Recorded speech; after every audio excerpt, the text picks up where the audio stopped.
नमस्कार साथियों, स्वागत है आप सभी का आपके अपने YouTube channel exam with Ashok में।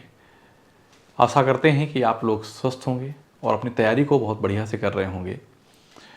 तो जैसा कि हमारी यूपीएसआई की PYQ सीरीज स्टार्ट हो गई है, इवन चल रही है, ये कह सकता हूँ।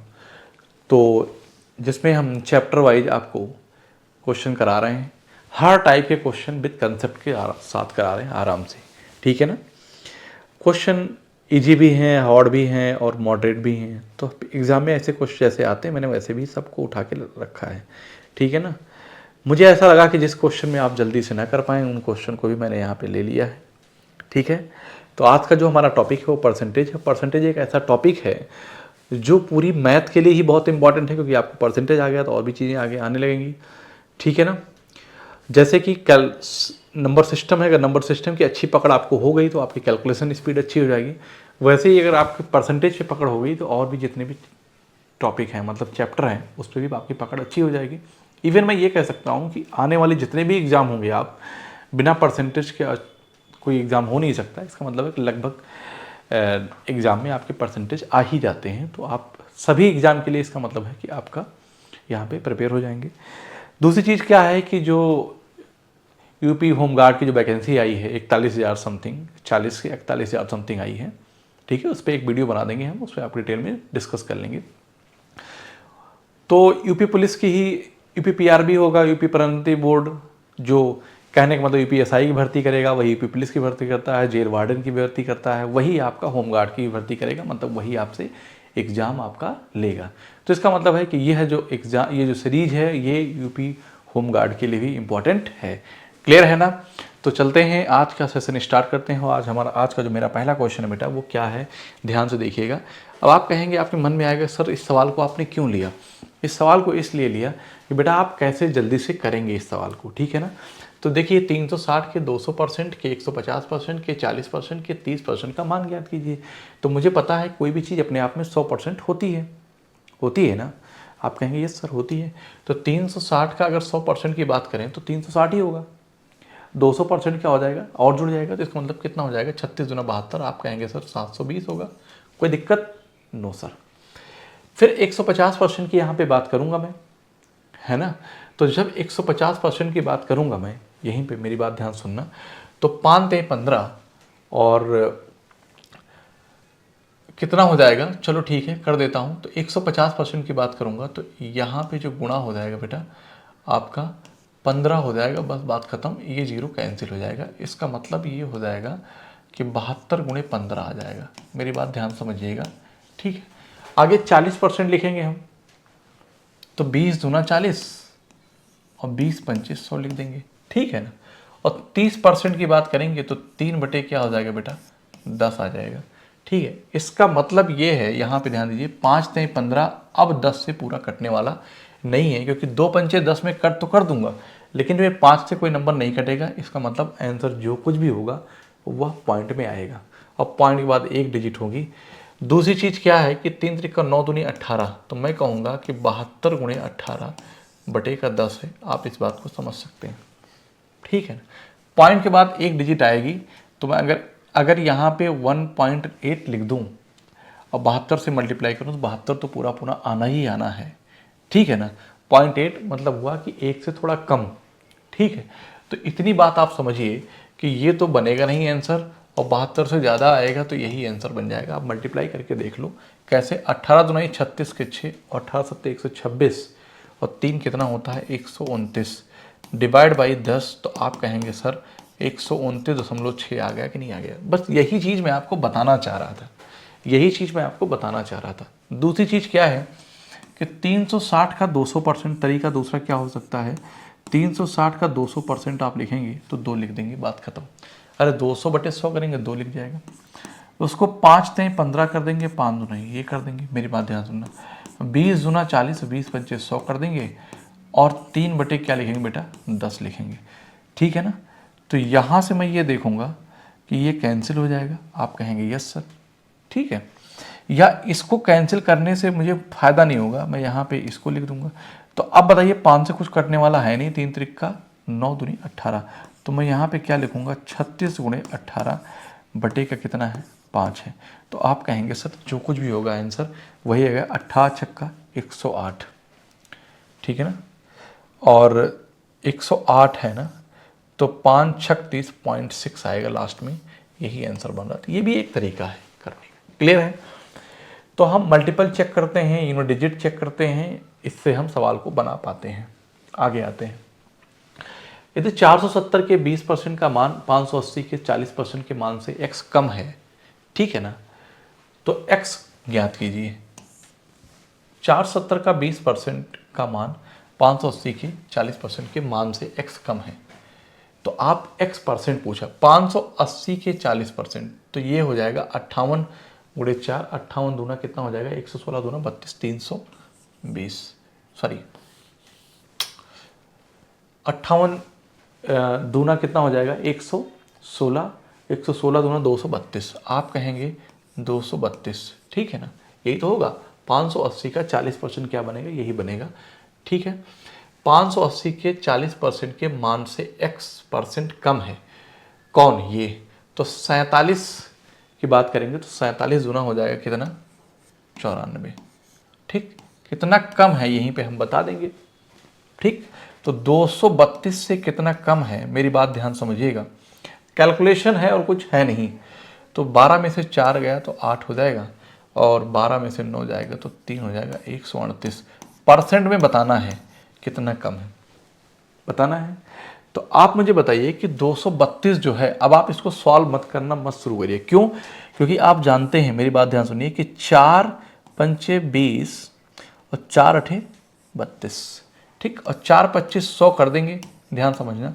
अब आप 58 का पहाड़ा पढ़ते रहिए, तो एक बात ये हो जाएगी, 29 क्या हो जाएगा, 29, और 2 छंग 12, 2 9 18, तो आप ये कह सकते हैं सर कि 69 गुणे क्या आ गया, 25 बटे का 29, तो 29 का डिविजिबिलिटी का रूल है, लेकिन फिर भी आपको टाइम लग जाएगा इस बात को करने में।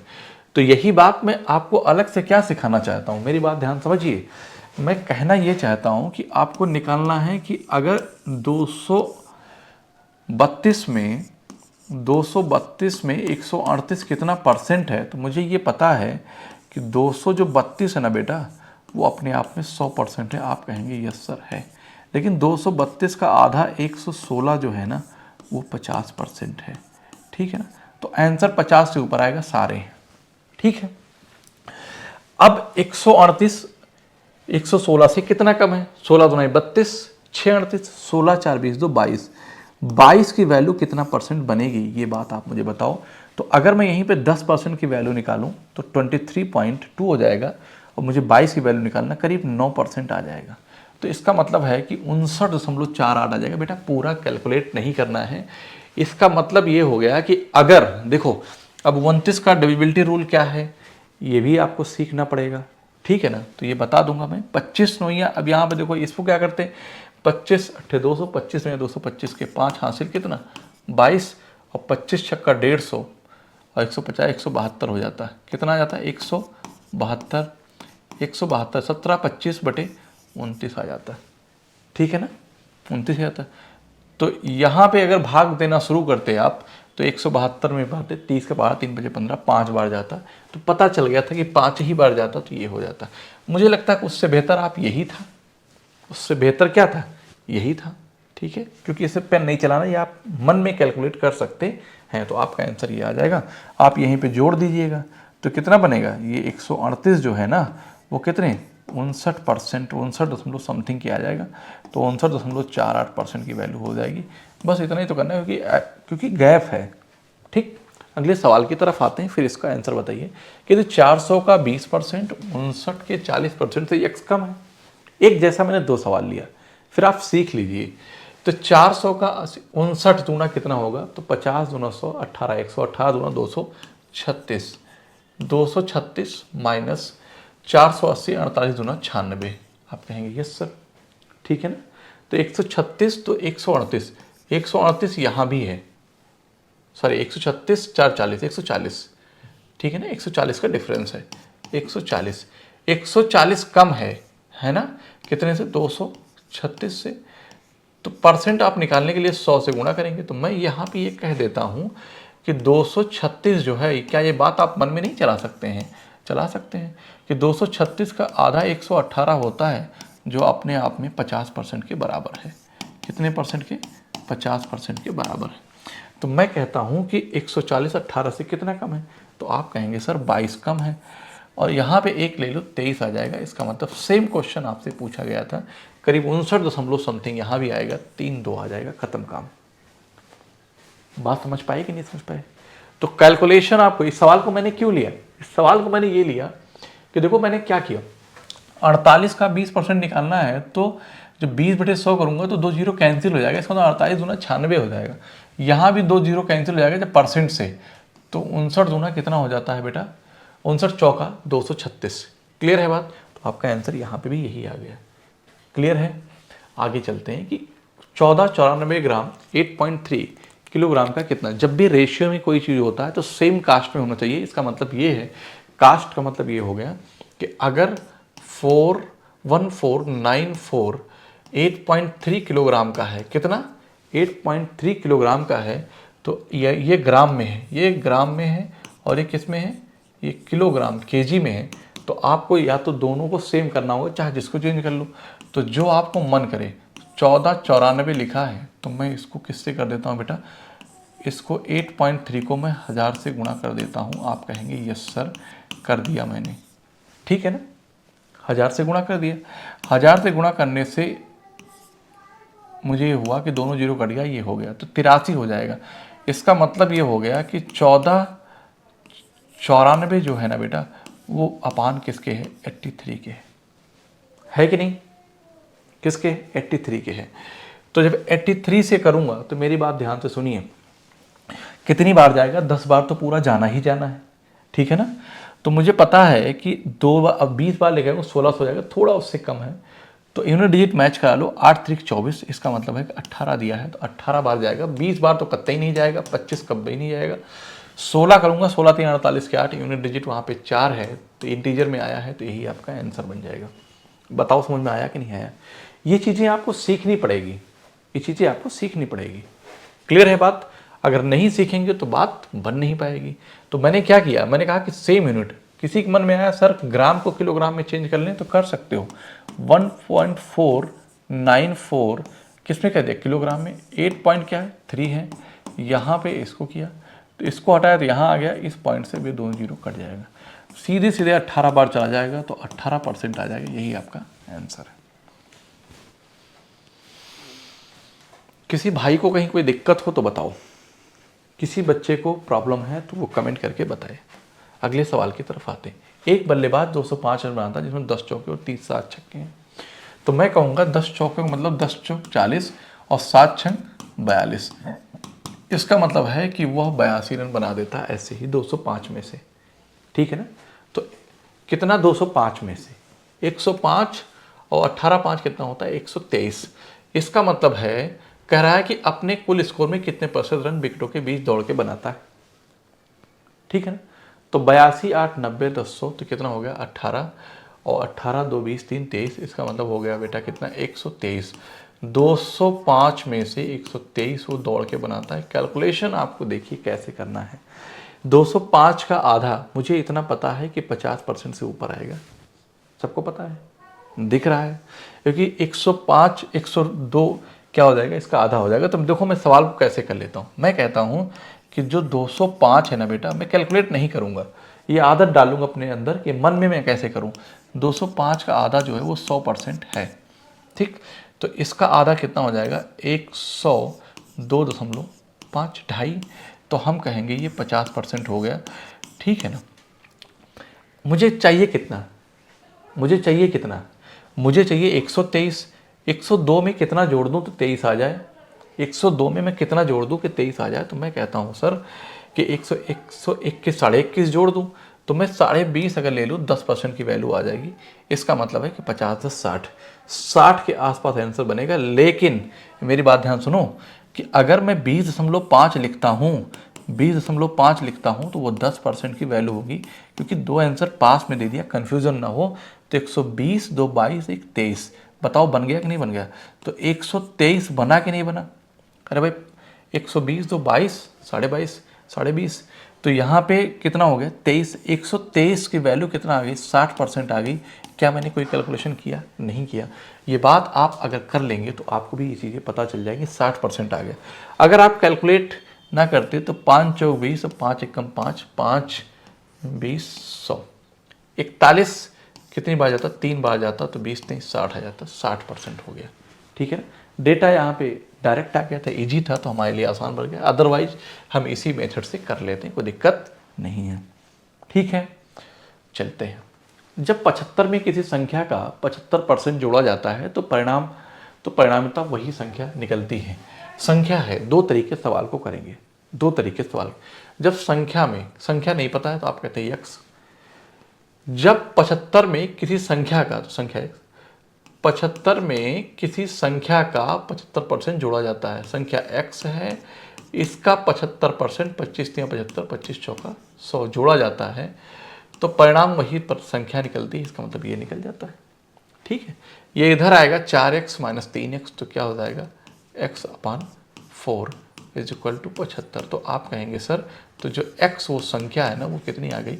300 आ गई। आप यहाँ से बना लेंगे। एक तो तरीका ये हो गया, कुछ नहीं था सवाल में। दूसरा तरीका क्या होगा कि 75% को 25 3 75, 25 चौका 100, इसका मतलब संख्या क्या है? 4 है, और उसका 75% क्या है? संख्या का 3 है। तो इस संख्या में क्या जोड़ूं कि वही संख्या प्राप्त हो जाए? 75% में क्या जोड़ूं? जब 75 में किसी संख्या का 75% जोड़ा जाता है, तो मैं कह रहा हूं कि जब 75 में किसी संख्या का 75% जोड़ा जाता है, संख्या 4 है, तो 4 में कितना जोड़ दूं तो वही संख्या प्राप्त हो जाएगी 75% में। तो मैं कहता हूँ 1 जोड़ दो, तो 1 की वैल्यू 75 जोड़ रहा हूँ तो संख्या प्राप्त हो रही है, तो 1 की वैल्यू 75, तो 4 की वैल्यू कितना हो जाएगी? 75 × 4, तो कितना बन जाएगा बेटा? 300 बन जाएगा। ये भी एक तरीका है करने का, पर सवाल इतना ईजी था कि आप बहुत ज़्यादा इसमें दिमाग लगाने की जरूरत नहीं, जैसा बोला उसे खटाक से कर दो। ठीक। P का 5% 10 है और Q का 10% 5 है, तो P का 5% मतलब 1/20 10 है। ठीक है ना। और Q का 10% मतलब 1/10 क्या है? 5। तो मैं यहाँ कहूँगा 20 दाम 200। P कितना है बेटा? 200 है, और Q कितना है? आप कहेंगे सर 50 है। तो R जो है ना वो P बाई क्या है? Q है, तो 200 बटे कितना है? 50 है, तो 5 चौक 20, तो R की जो वैल्यू है बेटा वो कितनी है? 4 है। R की वैल्यू कितना है? 4 है। आसान सवाल है, आसान सवाल है, इससे आसान की उम्मीद आज के डेट में नहीं की जा सकती। ठीक है। एक संख्या का 40% 650 के 20% से 190 अधिक है, मतलब दोनों में डिफरेंस कितने का है? एक संख्या का 40% 650 के 20% से 190 अधिक है ना। इसका मतलब ये है कि एक संख्या है कोई, आप चाहे जैसे रेशियो मेथड से करो चाहे जैसे करो, तो एक संख्या का 40%, संख्या x है, उसका 40%, 20 × 40 20 पंचे 100, 650 के 20% है, 20 × 40 20 पंचे 100, सॉरी 20 एकम 20 20 पंचे 100, 1/5। x से 190 अधिक है, तो इसका मतलब है कि डिफरेंस ले लेंगे बस। दोनों जगह 5 है, ये उधर चला जाएगा तो मैं क्या कहूँगा 13 × 5 = 65, 130 हो जाएगा। उधर जाएगा तो क्या हो जाएगा? तो 2x/5 इज इक्वल टू 130, ये कितना हो जाएगा? 60 हो जाएगा। और इसको कट करूँगा तो 20 3 60 और 3 × 5 = 15। ओफो, प्लस होगा बेटा, ऐड हो जाएगा। क्या होगा? ऐड हो जाएगा। उधर जाएगा तो ऐड हो जाएगा। 2x/5 इज इक्वल टू 9 3 12 200 और 320 हो जाएगा। ठीक है ना। यहाँ कट करूँगा तो 160 होगा, 16 पंचे 80, तो इसका मतलब x जो होगा वो 800 आ जाएगा। आप कहेंगे यस सर। कोई दिक्कत हो तो बताओ भाई, कोई प्रॉब्लम हो तो बताओ, किसी बच्चे को कहीं पे कोई दिक्कत हो तो बताओ। नहीं है। मान जो खुद के 7% से 1.86 अधिक है वो है, कह रहा है कि वह मान बताओ जो खुद के 7% से 1/6 अधिक है। ठीक है। मैं कहता हूं वो मान जो है ना वो x है। ठीक। जो खुद के 7% से 1.86 अधिक है, डिफरेंस निकालना है, पॉइंट हटाएंगे यहाँ पे, तो यहाँ पे 100 कर देंगे और ये उधर जाएगा तो 100 हो जाएगा, 7 घटाएंगे तो क्या हो जाएगा 93x/100 इज इक्वल टू 186/100। ठीक, ये कट जाएगा, ये 2 पार जाएगा तो x की वैल्यू कितना आ गई बेटा, 2 आ गई। इतना आसान है कि कुछ भी आपको दिमाग लगाने की ज़रूरत नहीं है। लेकिन जब आपकी प्रैक्टिस नहीं रहेगी, पकड़ नहीं रहेगी, तो सवाल को समझ ही नहीं। मान जो खुद के 7% थे 1.86 अधिक, अरे वो कोई मान है जो खुद के 7%, मतलब वही मान लें कि x है, x के 7% से वो खुद अधिक है, कितना 1.86, इसका डिफरेंस बता रहा है। क्लियर है? अगले सवाल की तरफ आते हैं। 40 के वर्ग के 40 का सिधाई भाग ज्ञात कीजिए। सिधाई भाग जो होता है, सिधाई भाग जो होता है वो शायद यूपी पुलिस कांस्टेबल का सवाल है, पहले देख लेते हैं कि 40 के 40 के वर्ग का 40%, 4 चौक 16 हो जाएगा। 40 का वर्ग कितना होगा, वैसे तो 1600 हो जाएगा उसका, और इसका 40% निकालेंगे हम, 40% तो कितना हो जाएगा 640, है ना। और अगर 4 से डिवाइड करेंगे हम, ठीक है, तो सिधाई भाग ज्ञात कीजिए। सिधाई भाग का मतलब बेटा होता है, पुलिस में या तो 9/4 माना जाता है। कितना माना जाता है, 9/4। ठीक है, इसका मतलब हम यहाँ पे ये इसको ऐसे ना करके ये करेंगे तब में भी आंसर मैच करेगा, अदरवाइज नहीं करेगा। ठीक है, आप देख लीजिएगा गूगल करके भी सवाल को। ठीक है, तो 40 के वर्ग के 40, 4 चौक 16, और इसका 9/4 निकालूंगा तो यहाँ 4 चौक 9 चौक 36, तो 360। इस हिसाब से आंसर ये वाला बनना चाहिए। ठीक है ना, उस हिसाब से ये वाला आंसर बनना चाहिए। पर आप गूगल करके देख लीजिएगा कि सवाल के आंसर क्या है। आई थिंक इस सवाल का आंसर यूपी पुलिस ने शायद यही माना है, शायद, मुझे पता नहीं है एग्जैक्ट ये क्या माना है। पर ऑप्शन अगर रूल के इस क्वेश्चन के अकॉर्डिंग देखा जाए तो ऑप्शन है ही नहीं है। ठीक है ना, पर यही प्रीवियस में आया भी था पहले। दो संख्याओं के बीच का अंतर बड़ी संख्या का 60%, अगर छोटी संख्या 10 है तो बड़ी संख्या ज्ञात कीजिए। सवाल बताइए, कह रहा दो संख्याओं के बीच का अंतर बड़ी संख्या का 60% है। बड़ी संख्या का 60% है। मैं कहता हूं बड़ी संख्या का 60% है 2/5। ठीक, तो ऐसा भी कह सकते हो कि दो संख्याओं के बीच का अंतर, तो दो संख्याएं हैं, मैं कहता हूं x और y है। x बड़ा है, अंतर जो है ना वो बड़ी संख्या का 60% है 2/5। कोई दिक्कत? अगर छोटी संख्या 10 है तो x - 10 अगर लिख दूं तो 2x अपान क्या हो जाएगा, 5 हो जाएगा। ये उधर जाएगा, ये इधर आएगा, तो यहाँ पे हो जाएगा 3x अपान 5। ये 5 इधर जाएगा, 5 में से 2 गया, 3x/5, और ये इधर आ जाएगा 10। ठीक है, 10 × 50/3। ओफो,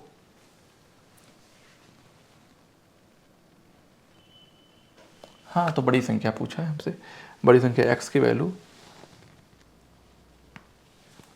मुझसे मिस्टेक कहाँ हो गई, 1 मिनट। दो संख्याओं के बीच का अंतर बड़ी संख्या का 60% है। दो संख्याएं x और y है, मैंने कहा x बड़ी संख्या है, जिससे घटाएंगे वही बड़ी होगी। तो कह रहा है कि बड़ी संख्या का 60% है 20। ओफो, 20 23 60, 20 पंजे 100। यहाँ पे मैंने गलत लिख दिया था। ठीक, यहाँ पे 5 माइनस तो क्या हो जाएगा 2x/5 इक्वल टू 10 के। 10 × 50, 50 का आधा कितना हो जाएगा 2.5, 25 हो जाएगा। तो x बराबर कितना आ जाएगा 25। तो यही हो गया 25। बताओ समझ में आया कि नहीं है? बताओ भाई, आया कि नहीं? आप ऐसे सवालों को हिट एंड ट्रायल से भी ऑप्शन से थ्रू कर सकते हैं, लेकिन क्या फ़ायदा है इतना टाइम वेस्ट करने का? आपको वैल्यू उठा के पुट करना पड़ेगा, फिर चेक करना पड़ेगा।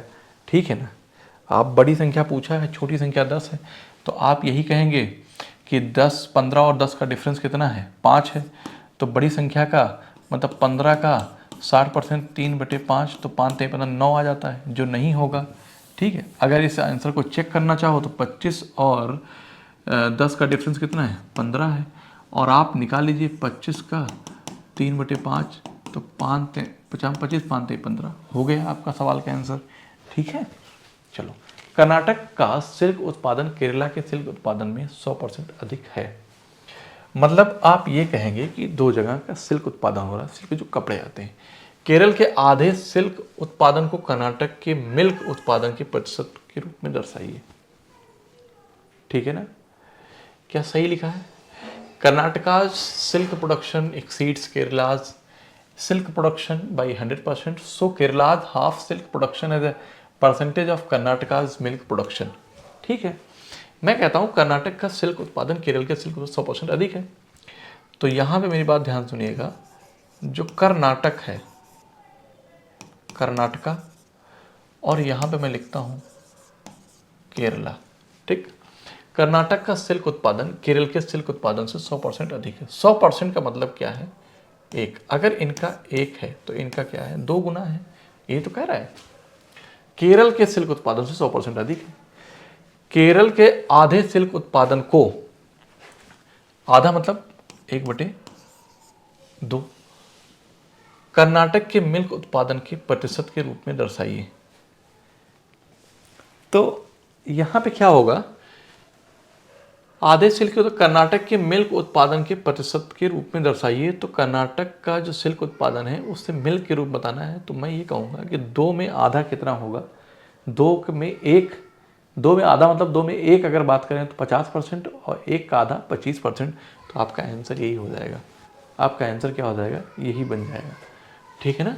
कुछ भी कहा, केरल के सिल्क उत्पादन को कर्नाटक के मिल्क उत्पादन के प्रतिशत के रूप में दर्शाइए। ठीक है, इसका मतलब है कर्नाटक का मिल्क उत्पादन जो है ऐसा, हाँ इंग्लिश में लिखा है तो 25% आ जाएगा यहाँ पे आंसर। क्लियर है बात? ये लैंग्वेज में फंसाने के लिए ऐसा सवाल दिया गया, बाकी कुछ है नहीं। कंपनी के कुल कर्मचारियों का 20% पुरुष हैं। अगर 70% कर्मचारी विवाहित हैं और इनमें से 10% पुरुष हैं, जो पुरुष कर्मचारियों में से कितने % अविवाहित हैं? बहुत आसान सवाल है। अब मैं कह दूं कि पूरे कर्मचारी कितने हैं? अगर 100 हैं, ठीक है, तो 20% पुरुष हैं। तो मेल और फीमेल की अगर बात करूं तो 20 क्या है? पुरुष हैं। तो 80 क्या है? महिलाएं हैं। अगर 70% कर्मचारी विवाहित हैं तो 70% का मतलब हो गया कि 70, 100 का 70%, ये क्या है? इतने जो हैं वो विवाहित हैं। आप कहेंगे कि नहीं कहेंगे? ये क्या है? विवाहित हैं। और इनमें से 10% पुरुष हैं। 10% क्या है? पुरुष हैं। तो 70 का 10% क्या है? 7 पुरुष हैं। इसमें से पुरुष कितने हैं? 7 हैं। तो महिला कितनी हो जाएंगी? महिला कितनी हो जाएंगी? आप कहेंगे सर 63 हो जाएंगी। पूछा क्या है? जो पुरुष कर्मचारियों में से कितने % अविवाहित हैं? तो पुरुष कर्मचारी कितने हैं? 20 हैं। और 20 में से अविवाहित 7 विवाहित हैं, तो 13 कितना है? अविवाहित हैं। तो % में पूछा है तो 20 पंचे 100 और 5 13 कितना हो जाएगा बेटा? 65% हो जाएगा। आप कहेंगे यस सर कोई दिक्कत नहीं है। बात समझ में आई कि नहीं आई? कोई दिक्कत नहीं है। अगले सवाल की तरफ आते हैं कि 5/3 3/5 से कितने % अधिक है? से कितने % अधिक है? कितने से कितने % अधिक है? देखो 5/3 यहाँ पे लिखा है और 3/5 लिखा है, तो 15 करेंगे तो 5 से मल्टीप्लाई करूँगा, यहाँ भी 5 से मल्टीप्लाई करूँगा, और यहाँ पे 3 से, यहाँ भी 3 से डिफरेंस लूँगा, तो 25 - 9 हो जाएगा 16/15। इतना अधिक है कितने से? 3/5 से। तो 3/5 से नीचे लिख देता हूँ, 3/5 से कितना अधिक है? 16/15 अधिक है। तो % जब निकालेंगे तो 100 हो जाएगा। तो 5 × 15 आ जाएगा। ठीक, तो आप ये कहेंगे 16 × 1/9 ऐसा लिखता हूँ इंटू 100, और 1/9 को जब निकालता हूँ तो कितना आ जाता है? 11.11, और 16 दहम्मा 160 और 16 एकम 16। इसका मतलब है कि 160 से ज़्यादा आ जाएगा, 70 76, यही आपका आंसर बन जाएगा। यही आपका आंसर बन जाएगा 177.77। आपको नहीं समझ में आया? आपको लगा गुरुजी कैसे बता दिए? बेटा मैंने ऐसे बताया कि इससे 16 ऐसे कर दो, 1/9 को जब % में चेंज करते हो तो आप लिखते हो 11.11%। लिखते हैं कि नहीं लिखते हैं? आप कहेंगे सर जब इसको 16 से मल्टीप्लाई करूँगा तो 16 दहम्मा 160 हो ही जाएगा, 16 और जोड़ेंगे 60 70 76 और 1.6 जोड़ेंगे, तो इसका मतलब है कि सीधी सी बात है 76 से अधिक 77.775, यही आंसर आपका आ जाएगा। सवाल आसान है, ऐसा नहीं, फिर भी आपको जानने की ज़रूरत है। चलिए, गणना में प्रतिशत त्रुटि क्या है? अगर दिशा एक संख्या n को 3 × 1/2 की बजाय 1 मतलब होना क्या चाहिए था, हो क्या गया गलती से। तो 3 गुणे 1/2 मतलब था 3/2 के बजाय उसने 2/3 से गुणा कर दिया, डायरेक्ट मैंने लिखा है, वो बात तो एक ही है। यहाँ पे एलसीएम लेंगे 6 आएगा तो मैं 6 से मल्टीप्लाई कर दूंगा, मेरी बात ध्यान समझना। तो 3 दूनी 6 तो ये होगा 4 और 2 तिहाई 6, ये 9। इसका मतलब होना चाहिए था 9, हो क्या गया 4। तो कितना चेंज आया, 5 का चेंज आ गया 9 की वजह से। तो आप इस सवाल को भी करेंगे तो मैं ऐसे लिखूंगा 5 गुणे 1/9 इंटू 100, और 1/9 को 5 गुणे 11.11% लिखूंगा। तो आप बताइए 11×5 = 55.55% नहीं आ जाएगा। तो इतना लिखने की भी ज़रूरत नहीं पड़ती, आप आराम से सवालों को बना पाते हैं। आई होप कि आपको अच्छा लगा होगा। अगर अच्छा लगा है तो, अच्छा नहीं लगा है तो आपके कोई अगर सुझाव हैं, कोई सवाल हैं कि और बेहतरीन और टफ सवाल कराने चाहिए, तो सब कुछ मिलेगा। लेकिन फिर भी आप अपनी राय अच्छी बुरी दे सकते हैं कमेंट के माध्यम से। ठीक है, मिलते हैं अगली क्लास में। आज के लिए इतना ही।